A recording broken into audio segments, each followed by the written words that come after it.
محمد لقمان پشاور سے پوچھتے ہیں، ہاؤسنگ سوسائٹی کی فائلز کی خرید و فروخت جائز ہے یا ناجائز ہے؟ اگر جائز ہے تو اس کا طریقہ کار کیا ہوگا فائلوں کی خرید و فروخت کا؟ جی، بسم اللہ الرحمن الرحیم۔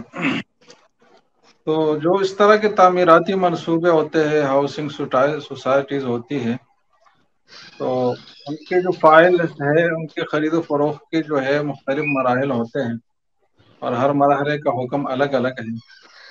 پہلا مرحلہ تو رجسٹریشن کا ہوتا ہے، جس میں لوگ رجسٹر ہو جاتے ہیں قرآن اندازی کے لیے، اور ان سے رجسٹریشن کے مد میں کچھ فیس بھی دی جاتی ہے۔ پھر اس کے بعد قرآن اندازی ہو جاتی ہے، جس کا قرآن نکل آئے تو آگے تو اس کا پروسیس چلتا ہے، اور جو لوگ رہ جائے تو ان کو کچھ رقم پھر سروس چارجز کی مد میں کاٹ کر باقی رقم واپس کی جاتی ہے۔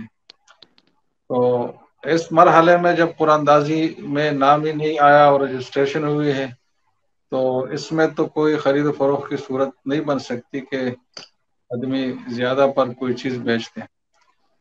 اور جب قرآن میں نام نکل آئے تو اس کے بعد پھر دو صورتیں ہوتی ہیں۔ ایک تو یہ ہے کہ سوسائٹی کا نقشہ بھی بنا ہے، مکان کی جگہ بھی متعین ہوئی ہے کہ اتنے سائز کا مکان ہے، اور اس کے آس پاس جو جگہ ہے وہ یہ ہے، اس کا محل وہ یہ ہے۔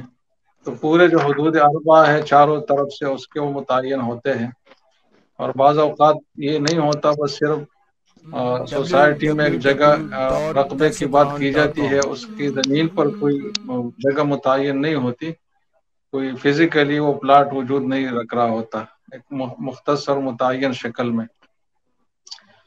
تو جب تک پلاٹ متعین شکل میں موجود نہ ہو اور زمین پر اس کا نقشہ متعین نہ ہو، اس کے حدود اربع طے نہ ہو، تو اس کی خرید و فروخت کی اجازت نہیں ہے۔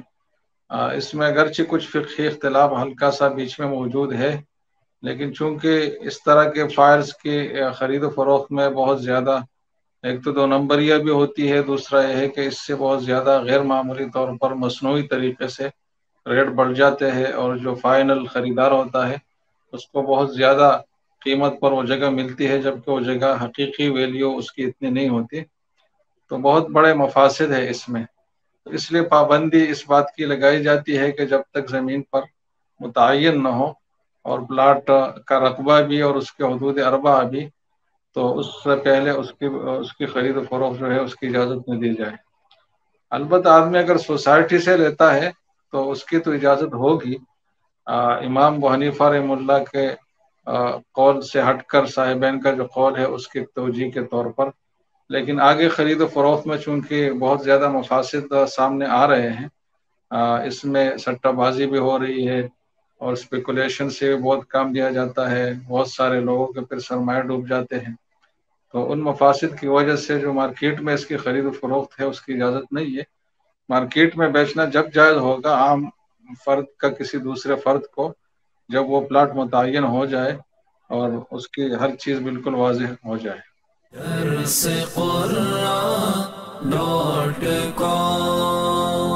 www.darsequran.com